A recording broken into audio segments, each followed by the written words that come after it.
함께 나누실 말씀은 잠언 17장 1절부터 12절까지 말씀입니다. 한 절씩 교독하겠습니다.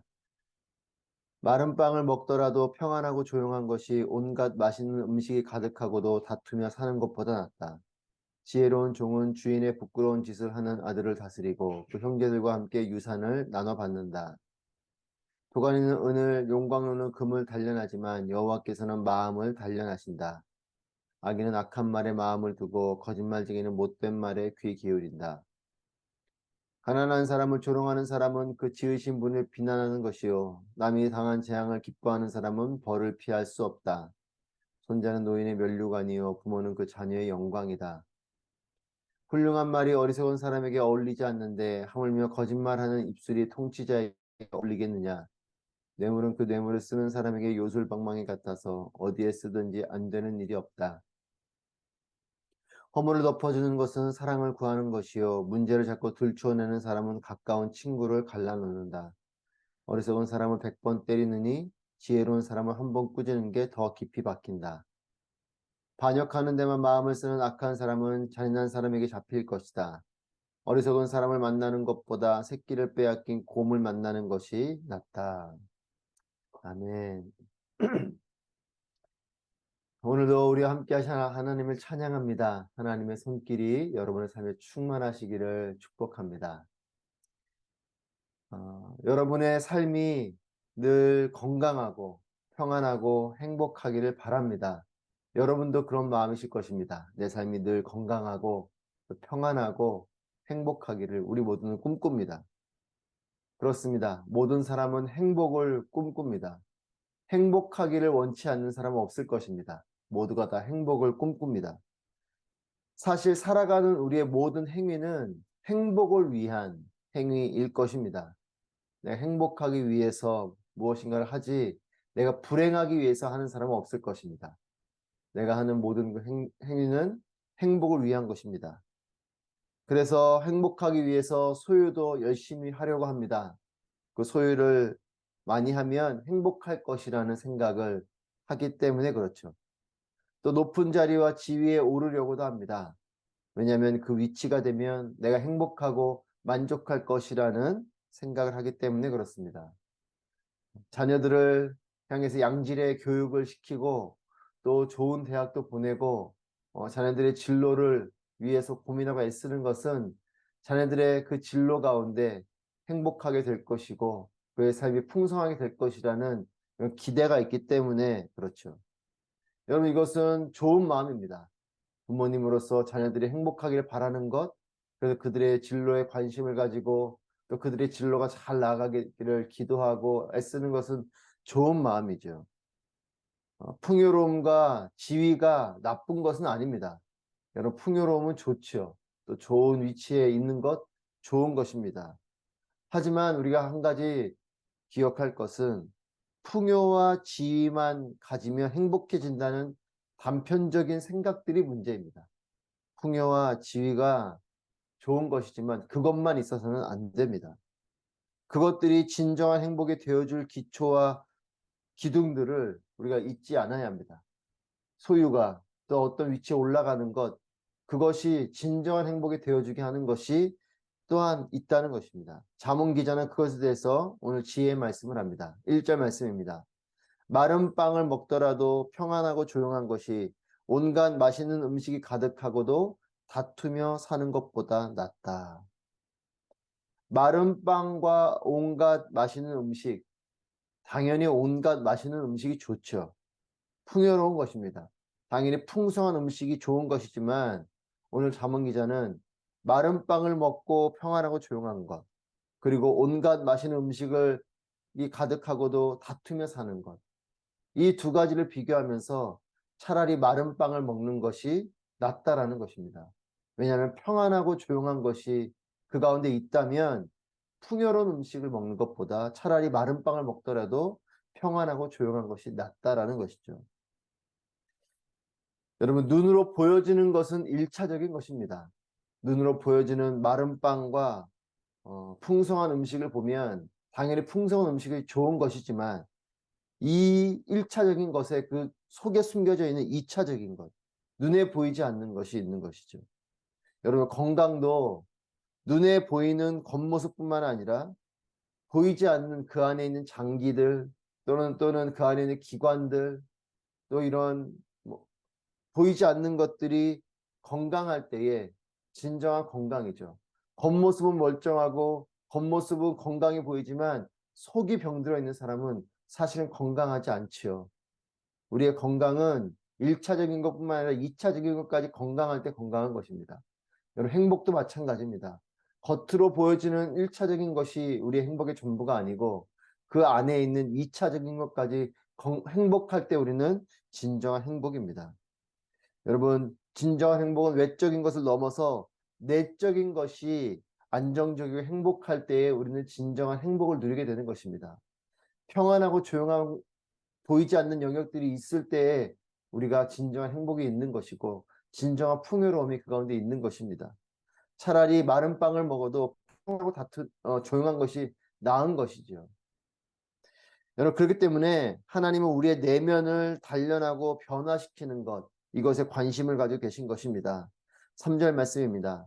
도가니는 은을, 용광로는 금을 단련하지만 여호와께서는 마음을 단련하신다. 여러분, 하나님은 우리의 마음을 단련하신다라고 이 잠언의 기자는 말합니다. 우리의 내면이 보이지 않는 그 영역이 2차적인 그 영역들이 단련되어질 때 우리의 삶은 진정으로 견고해지는 것이고 진정으로 행복해지는 것이죠. 여러분, 보여지는 것에 휩쓸려가는 삶이 아니라 보여지는 여러 상황들이 있지만 우리의 내면이 평안하고 내면이 안전하고 또 내면이 주님의 은혜로 충만하면 우리의 삶은 진정한 평안과 진정한 행복과 진정한 안정감을 누리게 될 것입니다. 저는 이 아침에 저 여러분이 또한 여러분의 자녀들이 우리의 삶의 모든 영역들이 이와 같게 되길 권면하는 것은 우리의 내면이 평안하게 되길 축복합니다. 여러분, 겉은 멀쩡한데 내면이 힘들어서 삶이 무너져가는 사람들이 너무나 많습니다. 여러분, 지금 이 시대를 보면 더더욱 그렇죠. 내면이 무너져 있는 사람들, 상처가 가득하고 절망이 가득하고 어, 겉으로 볼 때는 정말 행복해 보이지만 정신적으로 내면적으로 무너져 있는 사람들. 하나님은 우리에게 찾아오셔서 우리의 내면과 우리의 마음과 우리의 생각과 우리의 보이지 않는 그런 것들을 하나님께서 하나하나 만져주시고 치유해 주시기를 원하십니다.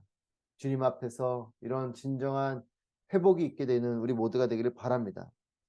여러분, 3에서 16장 9절 말씀에 보면 이렇게 기록하죠. 사람은 외모를 취하지만 하나님은 중심을 보신다. 여러분, 우리는 겉을 보게 되지만 하나님은 우리의 내면을 보시는 것이에요. 하나님은 우리의 내면을 단련하기 원하신다라는 것을 우리가 다시 한 번 더 깨닫기 원합니다.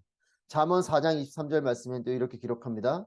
모든 지킬 만한 것 중에 더욱 내 마음을 지키라. 생명의 근원이 이에서 남이니라. 무릇 지킬 만한 것 여러 가지가 있겠지만 우리의 마음을 지키라고 권면합니다. 여러분, 그렇습니다. 우리의 마음을 지킬 때에 진정한 생명의 근원이 또 진정한 삶의 능력이 그 가운데 있는 것입니다. 여러분, 그렇기 때문에 많은 사람들이 외모를 위해서 다이어트와 운동들을 열심히 합니다.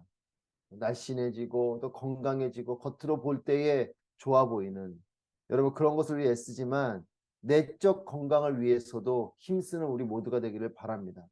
여러분, 다이어트를 하듯이 우리 내면 가운데 있는 불필요한 것들을 제거해내는 또한 건강한 것들로 채워져 가는 그런 우리의 마음을 단련하는 그런 은혜가 있게 되길 바랍니다.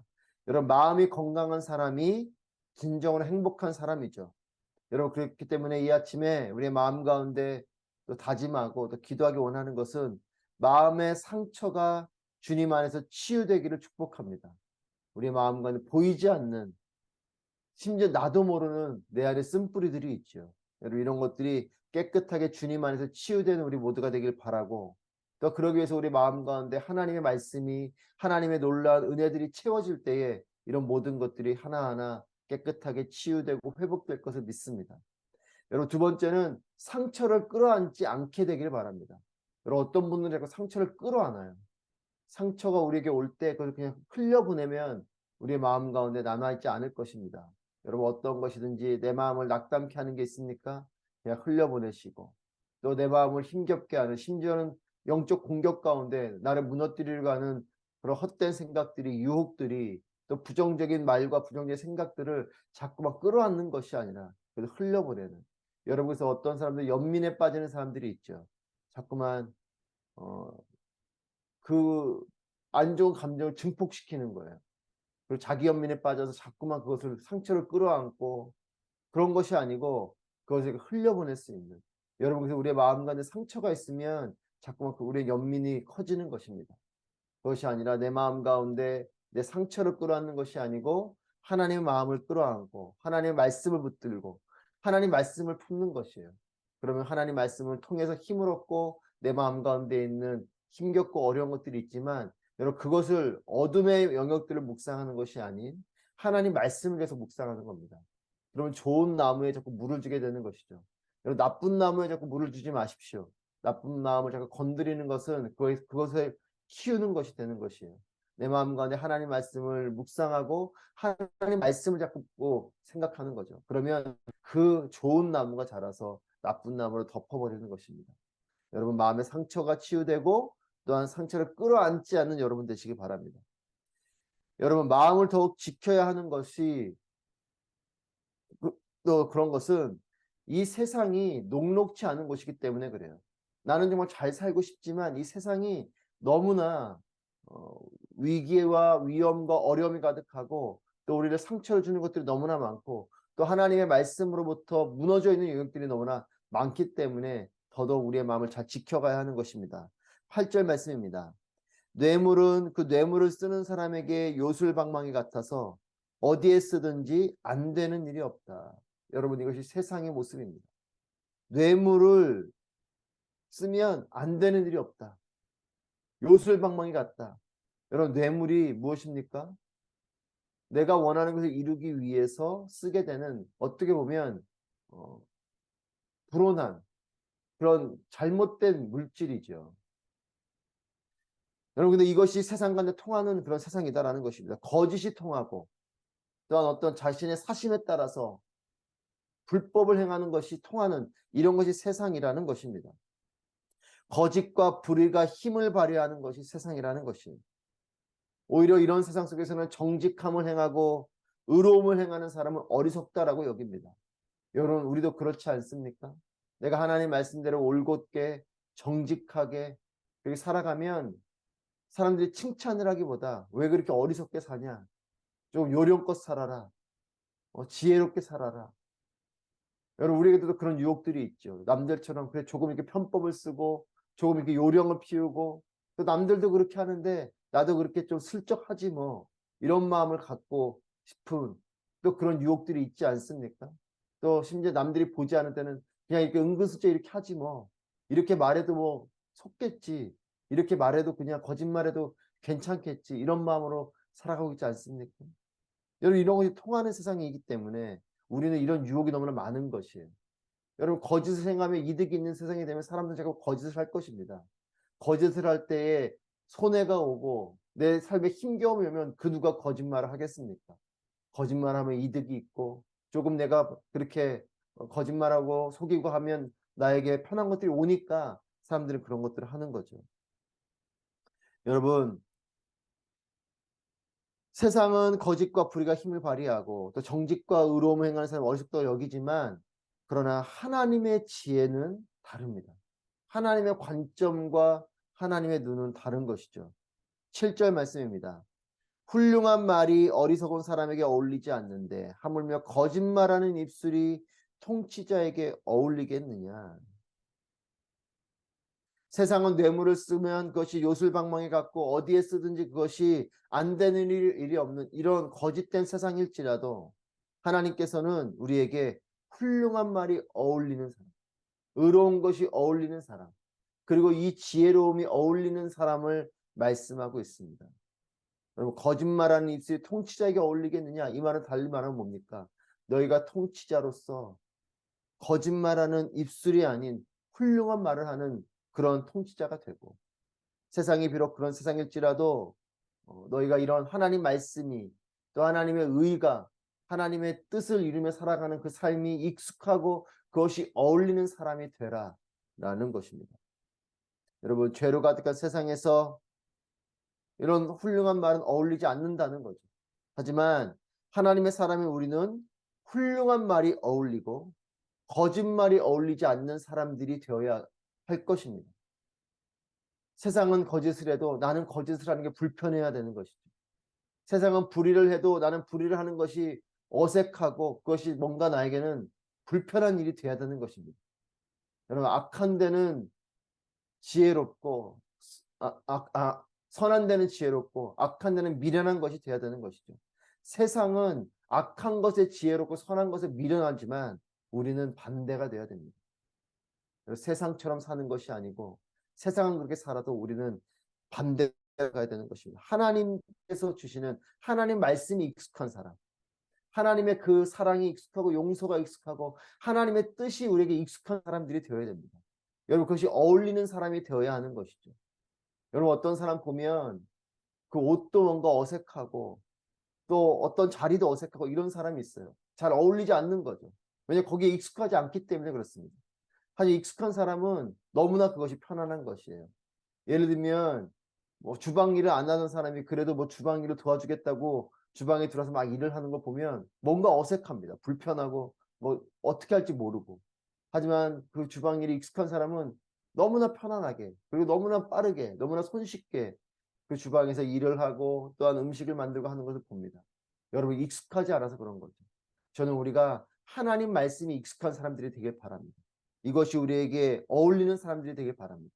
하나님 뜻을 행하는 것이 사랑을 베풀고 용서를 하고 진리에 따라 살아가고 진실을 붙들고 살아가는, 남들이 보지 않는 곳에서도 정직함을 가지고 살아가는 이런 것이 우리에게 익숙한 사람들이 되길 바랍니다. 여러분, 이에 대해서 하나님께 권면하시는 것이 있습니다. 이런 것들이 어울리는 사람이 되라는 것이죠. 그러면서 이렇게 말씀하십니다. 10절 말씀입니다. 어리석은 사람을 100번 때리느니 지혜로운 사람을 한 번 꾸짖는 게 더 깊이 박힌다. 마음이 굳은 자, 완악한 자는 100번을 말하고 고치려고 해도 어렵다는 것이에요. 여러분, 그런 사람이 있습니다. 뭔가 권면하면 한 번에 그 권면을 잘 알아듣고 고치는 사람이 있고, 어떤 사람은 계속 말해야 되는 사람이 있어요. 말해도 또 지나면 또 똑같고 이런 사람이 있습니다. 100번을 말해도 안 되는 사람이 있고 한 번을 말해도 고치는 사람이 있어요. 여러분, 하나님께서는 우리에게 예수님도 말씀하시죠. 들을 귀 있는 자는 들으라. 여러분, 말씀을 들려주셔도 그 말씀을 듣고 돌이키는 사람이 있고 말씀을 100번을 말해도 안 돌이키는 사람이 있습니다. 여러분, 마음이 굳은 자, 완악한 자가 아니라 지혜로운 자가 되길 축복합니다. 마음이 굳고 완악한 자는 100번을 말하고 고치려고 해도 안 되지만 지혜로운 자는 한 번의 가르침에도 변화가 있는 것입니다. 하나님께서 말씀하시면 단번에 이해하고 반응하고 순종하는 우리의 삶이 되기를 축복합니다. 여러분, 하나님 말씀하실 때 깨달아져야 되는 것이죠. 하나님 말씀하실 때 이해하고 우리의 삶을 돌이킬 수 있어야 됩니다. 그래서 늘 우리의 마음이 부드러운 옥토와 같아야 되는 것이죠. 말씀이 잘 심기고 열매가 맺혀지는 마음밭이 되길 축복합니다. 말씀이 아무리 떨어져도, 말씀이 100번을 떨어져도 그 안에 박히고 열매가 맺혀지지 않는 그런 것이 아니고 말씀이 뿌려질 때에 심겨지고 싹이 나고 열매가 맺혀지는 그런 삶이 되길 바랍니다. 사랑하는 여러분, 하나님 말씀으로 마음이 단련되는 삶이 되시기를 축복합니다. 하나님 말씀이 떨어질 때 우리의 마음이 단련되어져야 되는 것이죠. 건강을 지키듯이 단련된 마음을 잘 지켜가는 삶이시기를 축복합니다. 그리고 세상의 방법이 아닌 하나님의 길과 방법에 어울리고 익숙한 삶이 되시기를 주님의 이름으로 축복합니다.